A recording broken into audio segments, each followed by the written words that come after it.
बिस्मिल्लाहिर्रहमानिर्रहीम। ये देखें, ये हम कॉफ़ी बना रहे हैं इस वक्त। ये नेस्कैफ़े है और बड़ी उम्दा कॉफ़ी है। इसमें दूध है और चीनी डाल इसको फेंटा जा रहा है। सिर्फ चीनी और कॉफ़ी। और उसके बाद ये इसको तकरीबन 4-5 मिनट हो गए फेंटते हुए। लाइट हो गई है। फिर इसमें दूध और पानी ऐड किया जाएगा और फिर ये आप देखिए कि एक शानदार कॉफ़ी तैयार हो जाएगी।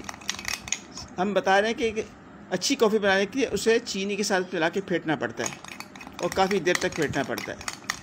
वैसे इसका एक सोल्यूशन और भी है, वो ये एक छोटा सा एक बना लिया जाए मिक्सर, वो हम किसी और वक्त बताएंगे आपको। ये देखिए कॉफ़ी, ये कितनी शानदार कॉफ़ी है, लगता है जैसे ये वो है चॉकलेट है जैसे कोई मिट्टी। और बस हम अपनी वीडियो ख़त्म करते हैं। अपना ख्याल रखिएगा और कॉफ़ी बनाते हुए इसको फेंटिए ज़रूर। चिकनी मिट्टी। Thank you.